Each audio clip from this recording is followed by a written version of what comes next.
Hello, Emma here for another episode, and I hope you're having a good day. I'm having a pretty good day. It's Friday right now.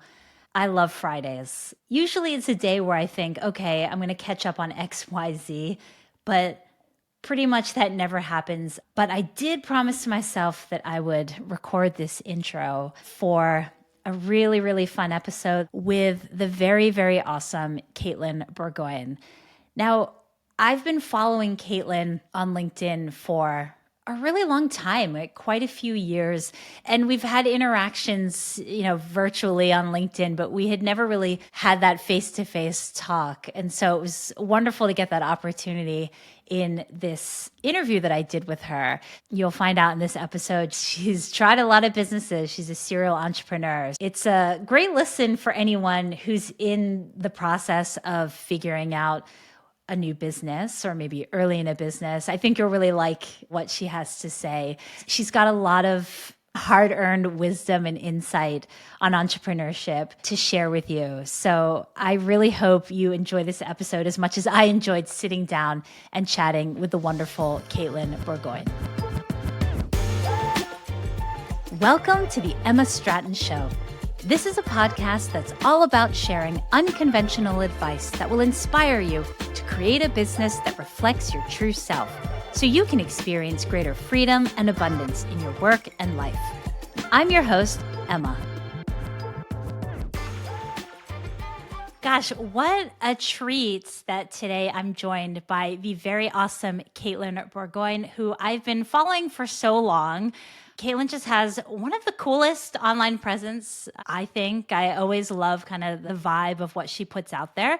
She's the founder of the runaway hit newsletter called Why We Buy, which teaches marketers all around the world all about buyer psychology, which is super cool. And she's got over 63,000 subscribers, which blows my mind.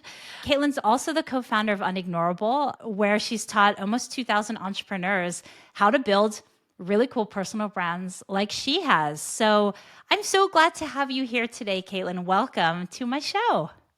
Thank you. And I've been following you online forever too. And you also have a really cool personal brand. So I'm delighted to get to be on your show. It's wonderful to have this time with you. Thank you so much. One thing that I've been really fascinated about in my own journey of, building a business is creating a business that really kind of aligns with who I am and the things I like to do and my natural skills and all of that. And I'd love to know about you. Like, I know you've had tons of businesses. You're a self-confessed serial entrepreneur, which I love.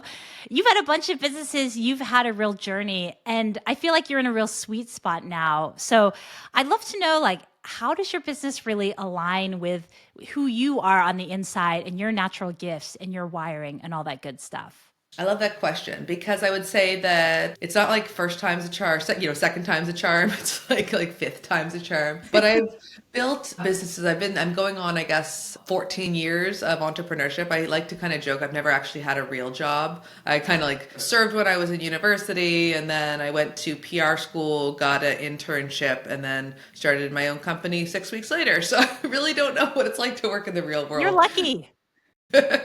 Are you the same? You've done the same? No, I hate to say it that I tried to fit this round peg in a square hole for quite a few years. And I was like, what is wrong with me? I can't find a place for myself. So I flailed around trying to find a place. I wish I had just, dove straight in like you. So it's awesome. Well, there's the pros and cons to both, right? Because you get to True. learn from smart people when you're, working in house, and you get exposed to different things. You get a paycheck, which is nice. Yes. But I mean, I found my way, and I'd say so. To back up and kind of share a few of the things that led me to doing what I'm doing now. My first company was an agency. Started as a freelance business, eventually hired a team, and then built it out an agency. That was a branding agency. And then my husband at the time was running. He's a chef and ran restaurants, and so wow. he built a restaurant franchise. And I was like, you know what? Like, we could do marketing specifically for restaurants. So then I built a restaurant consulting business as kind of like a sister company to my branding agency. Ended up selling that one.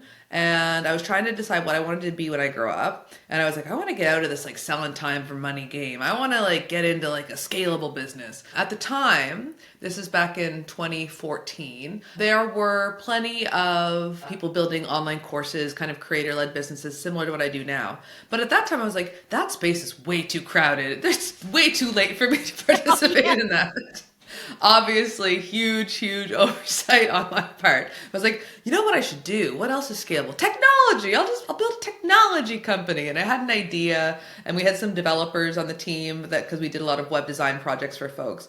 So I was like, how hard could that be? Turns out really fucking hard. I love that you said no to a creator-led business in 2014, and let me Yeah. just go to the open space of tech. Yeah, exactly. This easy breezy world of being a non-technical founder, like solo founder. So anyway, I ended up bootstrapping a company. At the time, it was a skill swapping platform for women entrepreneurs. I did a bunch of customer discovery, realized that women were starting businesses at the fastest rate in history. Many of them were kind of like early stage trying to like get all the things in place that they needed to grow their business. I was like, well, how cool could it be if they could like hire each other or like swap skills with each other? It sounded great in theory. Building a marketplace is really hard. Startups are hard. Marketplaces are really, really hard. So then I was like, why don't I just pivot to a social network, a business network for women? How hard could that be? Yeah, that's even harder than a marketplace.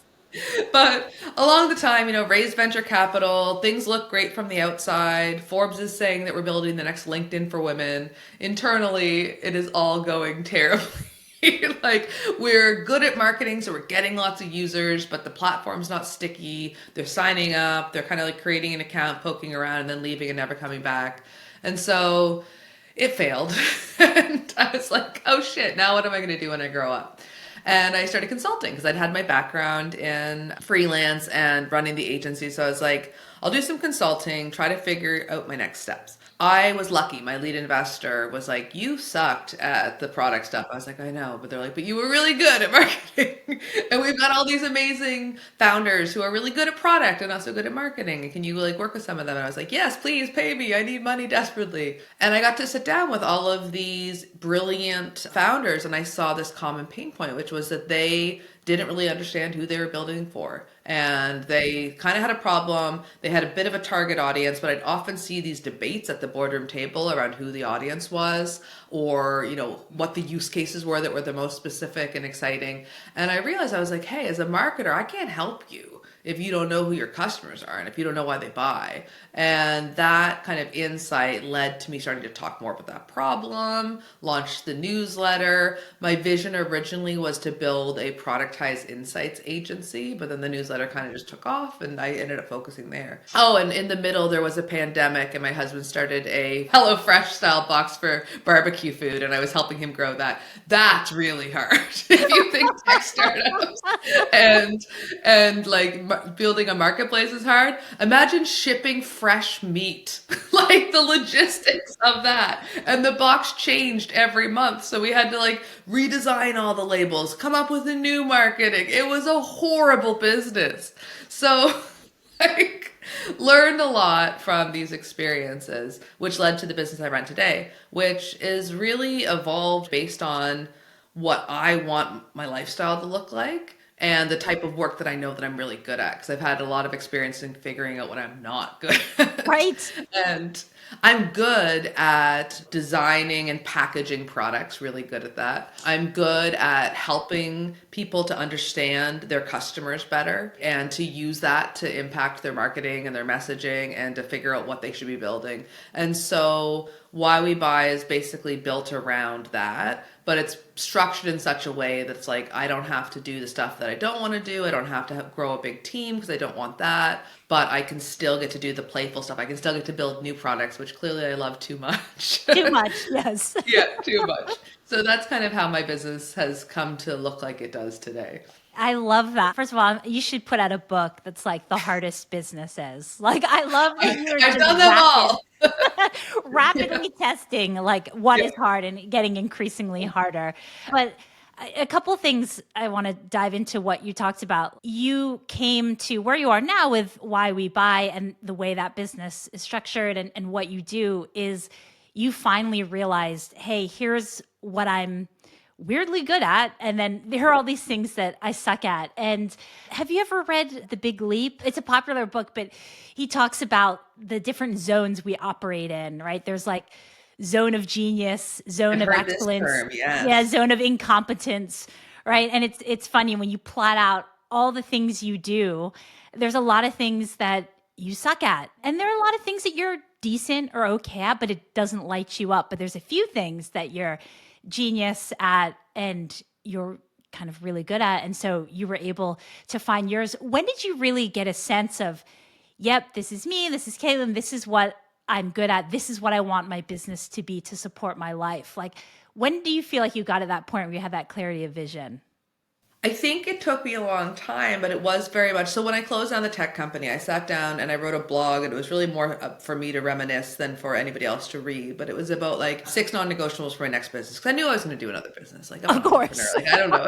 It's very hard to think about working for somebody else. And I kind of sat down and I really drilled into like, what am I good at? Where have I historically struggled? I did the whole Agagi exercise. I kind of built my own exercise around that. And I saw these commonalities, and like the things like when I was doing the tech company, we were really good at attracting customers, understanding their pain points, creating messaging that resonated with them. It was like I wasn't really good at building like software because I didn't have that experience. I was good at the packaging of figuring out the problem, packaging the solution. I was comfortable being the face of the company. I don't want to always be the face of my company. And I'll say that too. It's something that I'm thinking about now, but I was comfortable doing it, and it gave me a bit of an advantage for folks that aren't necessarily comfortable doing that. And so I was like, okay, if I do something, I want to be the voice of it. I want to be able to like help communicate the vision. And I just recognized a lot of the things that I wasn't great at. And like anyone, my zone of genius is over here, and my zone of what is the opposite of Incompetence. genius? Yeah, my zone of incompetence is very large.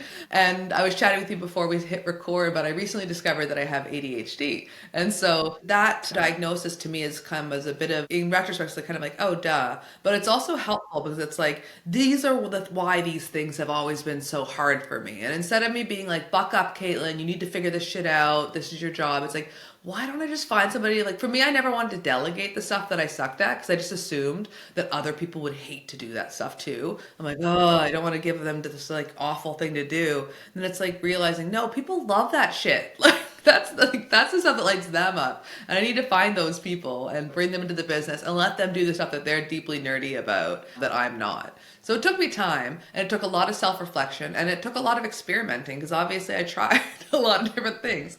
So I would help people now if I were giving advice to my younger self, like test stuff faster, find ways to fail faster, which is a kind of common thing in the tech world, fail fast, but it's easy to say, but as humans, psychologically, when we spend time on something, we get some cost fallacy. We get this idea of like, oh, I've spent a lot of time here. I have to keep going with this. And depending on what type of business you're building, if you've invested a lot of money, like you really don't see a way out. But what I would say is don't get to that point because that's the mistake that I made, right? So when I was building my tech company, I was participating in an accelerator program in Las Vegas run by Tony Hsieh, so the former founder of Zappos. And we went and toured their facility, which was like, 1,500 people. And I remember walking through there. At this point, things were really not going so good in the company. I was trying to figure out if we were going to close our next round. But I remember walking through and I had this horrible realization, which was like, this is what success looks like. Like if we actually build the LinkedIn for women, it's going to be a massive network that was going to require a lot of employees. Like I don't know how many employees LinkedIn has, but I suspect it's more than 1,500. And I had this sinking feeling in my gut, and I was like, I don't want to build this company. Like this is a nightmare. What have I gotten myself into? So I'd say just try to fail on smaller, try stuff faster to figure out what you're good at and what you're not, because it's really hard to know yourself until you try some things. So I love that story. I actually kind of did a post today on LinkedIn about this idea of how I consult my intuition to make a lot of business decisions, right? Where I tap into, well, how does this actually make me feel kind of deep down? And that will often give me, yes, do it, Emma, or don't, or maybe just kind of neutral. And that you mentioned sort of seeing, oh, this is what a crazy bananas high growth tech company actually looks like. This could be my life. And you had that sinking feeling, that recognition of, no, this is not for me. And so I love how you both have these kind of rational experiences of trying these businesses and it not working, but also that gut recognition of like, wait, I don't want my life to kind of be like that. Let's talk a bit about lifestyle businesses because we were chatting about that term. It used to kind of be like a dirty word or like a not serious business, like, oh, a lifestyle business. Well, I'm building a real business. You have a lifestyle business. But I feel like that phrase has changed. So, kind of, what are your thoughts on the lifestyle business and what are your thoughts on it? I think they're sexy now and I love it. Like personally, when I was doing my tech company, like part of the reason that I felt motivated to do it was because was like, I can't just build a silly lifestyle business. Like an agency didn't feel like it was like, that's like no, I need to build like a real company. And now I think you've got people like, Justin Welsh pushing for the whole solopreneur movement. I have opinions on solopreneurship. I think that ultimately for a lot of folks, it's a terrible path. Like hire some people, don't try to do it all by yourself. That's crazy. But it's a great way to start. And if you decide that it's right for you, awesome. And you've got people like Cody Sanchez pushing for the whole like boring business thing, buy a bunch of laundry mats. And I think that what's beautiful is that we're in a different world than we were when I first started doing businesses. And I think that the job market's going to look very different. A lot of folks are going to be career consultants, they're going to be career freelancers. There's so many different things you can do today to build a business that works for your life. And for some folks, that might look like just being freelance, making more money than you would if you were working for a company, having control of your time, being able to fire asshole clients instead of having to quit your job. And that's awesome. But I think that the interesting thing about lifestyle businesses too is that I think people go into them now being like, yeah, I want a lifestyle business. Like I want to make a lot of money and have a lot of time off. That sounds great. Because that's definitely the way they're marketed to us, right? It's like start this boring business where you like run all these laundromats and you basically are just like sitting back and the cash flow's coming in, like, or spend 3 hours a day writing and the rest of your day is yours. Like that, we know that that's bullshit. But I think that people get focused on the format. They're like, I'm going to do a boring business and I'm going to find like some type of like home maintenance business that I'm going to start. Or they think like, I'm going to start a newsletter, like, Why We Buy, or I'm going to create an online course. And where I think people should start from, which is a harder place to start from, but I think it's more lucrative long term, is to start from the problem that you want to solve for customers and then design what the solution looks like, right? Because I think that so often we get stuck thinking format and we think course or newsletter, that we monetize through sponsorships or like whatever, community, and we don't actually start with the problem, and therefore the thing doesn't work as well as we'd hoped, and suddenly we think, oh, this format's the problem, or like, my audience isn't big enough, or like the reality is usually that the problem wasn't honed in enough and that the solution wasn't a great fit for the problem. And I'd love to see more people have lifestyle businesses but also get outside of the bubble of it's got to be this style of business and start to think more about holistically about the problem. I think you're so right. I mean, my own business with Punchy started with a problem. I saw a problem. I was like, oh my God, these tech people cannot describe what they're selling and they don't know how to make it something that a human can understand. And I was obsessed. I was like, this is a problem everywhere. I'm going to solve it. And then it was like, oh, I'm going to be a consultant and just do that. And people are like, no one's going to pay for that. And I'm like, I think they will. This is a problem. Right. And then it ended up being, well, I'm going to teach people how to do this. Right. And so the format evolved over time, but it was always the core problem. And I think that that's a scarier way to start a business. It's a lot easier to picture your hit newsletter or to picture your laundromats that are going to make you money, to picture a thing and think, okay, I'm going to do this thing, rather than the more ethereal, oh, I'm going to find a problem and solve it. I mean, even when you look at the tech space, so much of it is like, oh, we have this great product. We're just going to like throw it in this industry. And they're like, oh, we're just going to like wrap it up and like do it for that industry. I always hear that. And I'm like, but you're starting with the tech and you're just trying to just shove it in front of like certain people. And it's wild. It's like, what? Aren't we supposed to be starting with problems and people. Going back to like the kind of boring business model, right? Like if you think about some of these really cool productized companies that have come out as of late, like have you heard of it's the blowout business? They've got a bunch of them now. Oh, a hair blowout business? I think it was the first one to kind of like concentrate. They were like, you know what? You've got these women who are coming into like their local hairdresser because they are going to an event or they're doing something and they're getting their hair done, but they're having to get it like washed and they're having to book like way in advance and it takes a long time and they don't really, it's like just that, like the pain point around that. I was like, that in and of itself could be an offer. That could be all you do. No cuts, no colors, no other stuff, just the blowouts. And I love businesses like that where they identify the problem and they look at like how the current market isn't solving it. Mr. Lube, another example, right? Like before it was like you had to go to your mechanic, like there was like they offered all these different services. Maybe you just needed an oil change. Now you can just drive up, no appointment. You sit in your car and have a coffee and read the paper while they do the thing and you drive away. And it's beautiful. And I think that there's so much opportunity for businesses like that, both in the real world and online. And I'd love to see more innovation in the online business space, especially now with AI and no code. Like I've got this big like I had been feeling kind of listless for a little while. I felt like I was like, I don't feel like I have a mission. Like I feel like my mission is to like put chips in my pocket and that doesn't feel very good. Yeah. And like, I'm like, I want to do something more meaningful than that. And as of late, I've been kind of exploring this. I'm like, the thing that gets me really excited is that historically, companies have been started by technical people or by business people who then hire marketers, and those marketers are usually make or break for the success of the company, right? Like if the product's positioned properly, if their go-to-market is right, like marketers can have such a massive influence on the success of the company. But oftentimes the marketers weren't the founders, right? They aren't getting to be the big winners in the story of this business. Now I think marketers can build. We can start becoming builders and we deeply empathize with the customers and we can build really cool shit. And I think that like what gets me excited is this idea of helping more marketers, not just be this add-on, but letting marketers start them themselves and figure out like, what is this problem? How do we solve it? And then how do we drive demand for? I'm really excited about that. That is awesome. So that's really kind of firing up these days. Yeah, that's super cool. I love that. So let's just switch gears here. I'm a huge book nerd and love recommendations. I always need a new one. So I wondered if you had a book you could share that's inspired you in any way along this journey, or a couple books or whatever.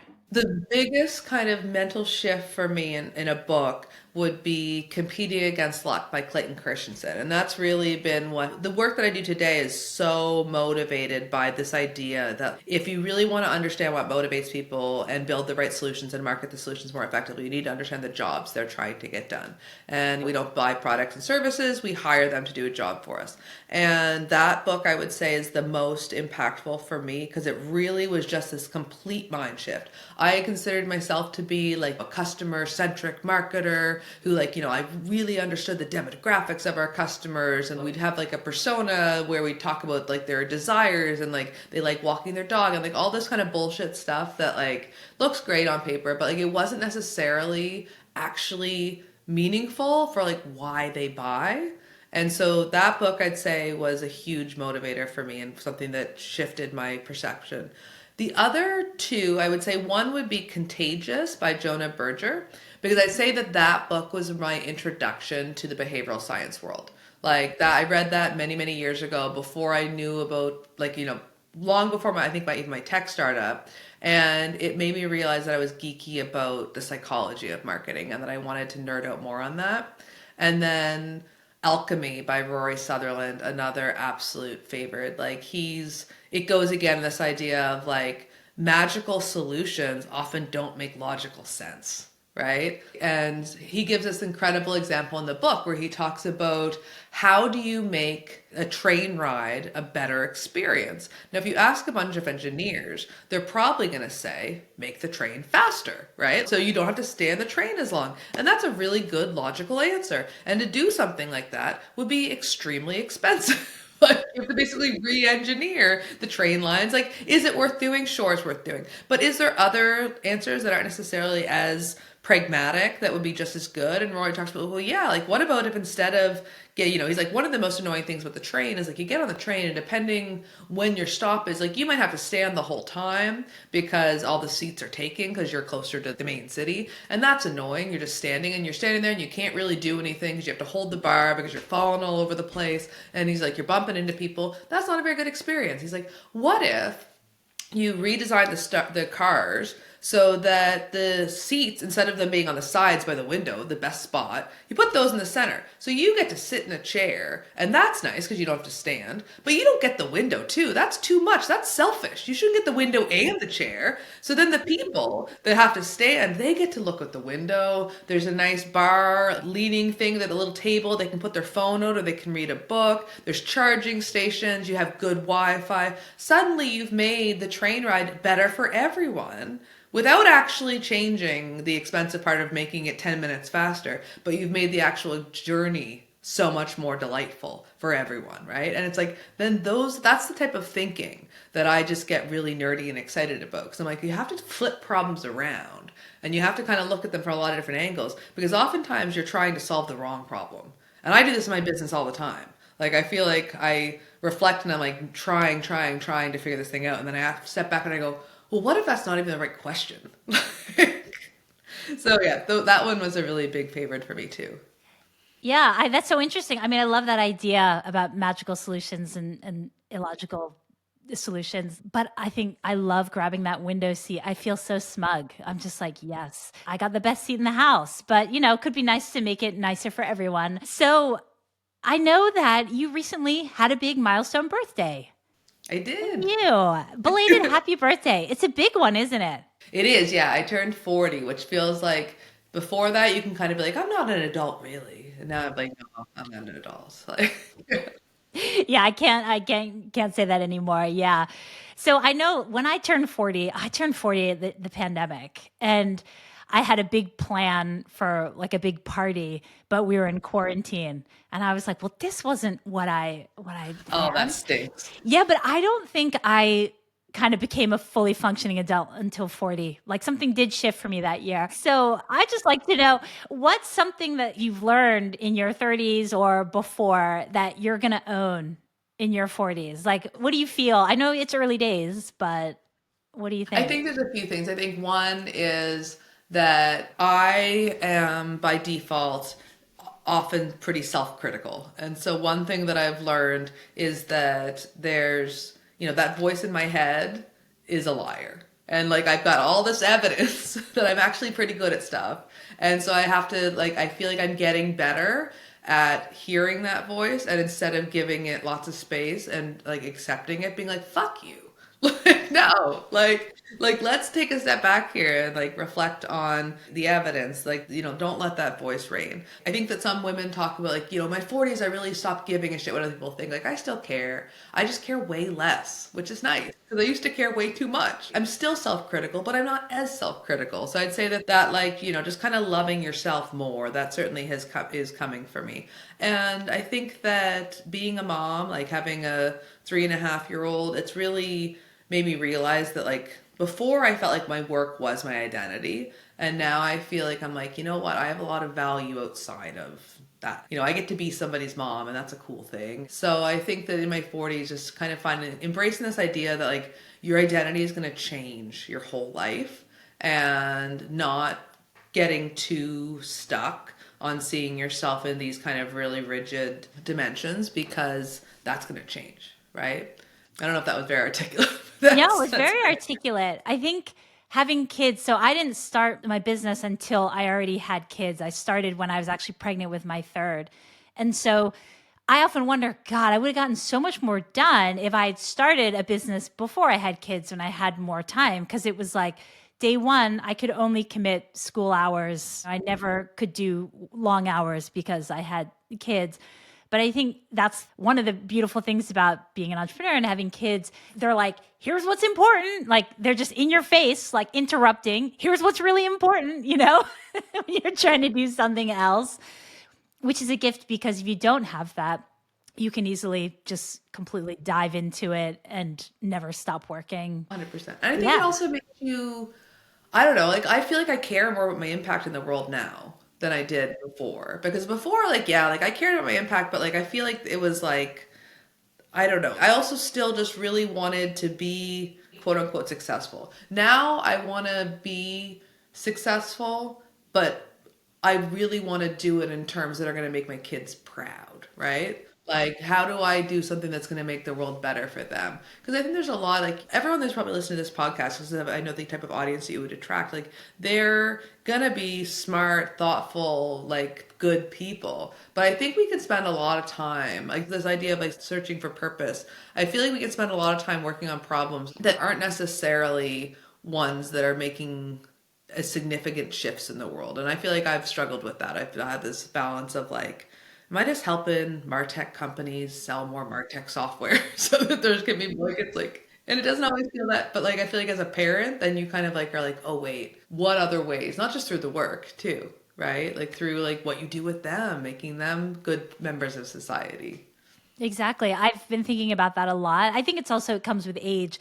I think the older you get, the more you see what really matters. You give less fucks about what people think about you. You care about impact and making the world a better place. And I feel you. I mean, I also help people sell technology, and some of it is good, but some of it is, not amazing, right? And I think this podcast, starting it for me, is a desire to make a different kind of impact. I think for me, it's really like helping people tap into themselves and make contributions in their work, maybe through business or whatever, that is really more in line with their natural gifts. Because I think we all have natural gifts that we're meant to own and use in the world, in work, in life, in your community.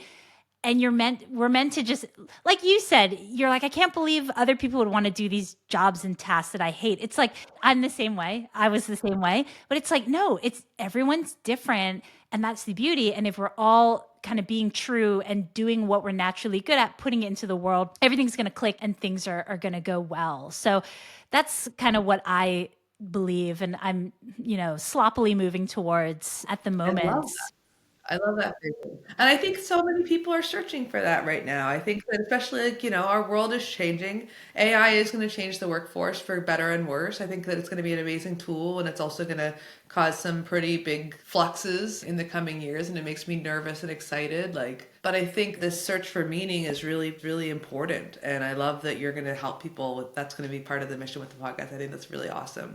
Yeah, thank you. Well, last question. What advice would you give to any of our listeners who are maybe, let's do two. One, to someone who's thinking about starting a business, like they're kind of gearing up or thinking or they want to, and then to someone who maybe is early and feeling stuck. Because I feel like you'd have really good advice for both. So I would say the people who are thinking about starting it, do it. Like, there's a probability that your first business in its current form in your mind might end up evolving. It might end up like failing. It might feel like the worst thing in the world when it's going wrong. But I promise you, you'll look back on the other side of it and you'll be like, wow, I learned so much that I applied to this next thing. So I would say do it, but do it in a way where you mitigate your risk, right? Like if you're thinking like you're going to start your first business, probably don't buy like a fleet of like franchises. Like that's a big business. Maybe do like, something freelance first, or like something that's like a lower risk. So like I would say definitely jump in like feet first, but try to mitigate your risk. Do something low risk, test it, right? Like figure out how can I feel confident that this is the right thing. When I did my tech company, I was also given that advice of like, build a minimum viable product. And yet I still had this insecurity as a non-technical founder. And I was like, well, we could test this swapping platform idea using a Facebook group with some kind of like rules and stuff. I'm like, but that's not going to be a true technology product. And I'm going to feel like an imposter in this world. So I'm going to instead build software. So instead I like paid two developers for over a year out of my own pocket to test something I could have fucking tested with a Facebook group. So like don't have a big ego about like, well, I can't just test this little thing that feels kind of shitty because like then I'm an imposter. Imposters You're always going to feel like an imposter in the entrepreneur world because you're always going to keep leveling up. So you're always going to feel like whatever stage you're at, you might feel a little comfortable, and then you're going to be like, well, I could do this other thing that's bigger, and so you'll always feel a bit like an imposter. So yeah, test it, and don't get in your head about the test being about needing to actually look the part from the beginning with your test, because that can get you in a lot of trouble and you get into sunk cost fallacy. You spend a lot of money and then you feel like you have to do the thing that shouldn't have been the thing in the beginning anyway. And so for the people that are in it and that are struggling, talk to your customers, talk to your current customers, talk to people who are paying for a solution like the thing that you want to create, and don't be afraid to shift and evolve the business if you're hearing customer feedback. But at the same time, like, don't jump too fast because hard things take time. So there's this balance of like hearing the feedback, but then it's just not also throwing everything away, being like, okay, what are the small changes that we can make based on this feedback? So I think there's often this desire, I've struggled with this as an entrepreneur, when things aren't going right, to just make a major pivot. And oftentimes you just haven't given it enough time. So there's not one model that's going to be easier. I can tell you there's a lot of models that are really, really hard. But overall, I think we always chase something that perception-wise looks like it will be easier when we're struggling in the business. And the reality is that the people that you often see that have the most success are the ones that stick with it. Like, I started Why We Buy back in 2020, and this is the longest I've ever done one thing. And it's also the most successful. And those are not probably uncorrelated. Yeah. So, well, I like that you're kind of suggesting low risk ways in both. Like, this is very achievable and not scary. And yes, don't feel like it needs to be some big dramatic leap or move, that you can kind of make little steps and learn a lot. I think that's great. I mean, I'm sure a lot of people listening follow you, are aware of you, probably even subscribe. I'm like, is there anyone left who hasn't subscribed to Why We Buy? Is it? I hope so, because I'd like to get 100,000 subscribers. What would you like to kind of tell folks about right now? Do you have anything special happening coming up? Or I would say join the newsletter. We're about to launch a kind of new, cool style issue tomorrow. I'll give your listeners, it'll have launched, I'm sure, by the time they're listening to this, but it's called our Friday issue, and it's Friday. And what we do is we share a little tip that's based on behavioral science for marketing, and we get you to vote on what you think the kind of like underlying psychology concept is. And when you vote, you get entered for it to win a cool prize. And so we're kind of like billing this as it's the only newsletter that rewards you for getting smarter. So that'll be coming out. So jump on the newsletter so you have a chance to get smarter and potentially get paid too. oh, I love that. Very, very fun. Well, Katelyn, it's been such a pleasure chatting with you. I love hearing kind of all the backstory, and I'm excited to continue following along with your ever evolving journey, because knowing you're not going to be able to help yourself. There will be more things in the future, won't there? Oh God. But it's been such a pleasure. And I can't wait to start listening to other episodes of this podcast and hear what your other guests have to say. Awesome. Well, thank you so much, Katelyn. It's been wonderful talking to you. Catch you Thank later. you. Hey, my friend, you've been listening to The Emma Stratton Show. If you'd like to follow me in my writing, you can find me on Substack. Thanks again for listening.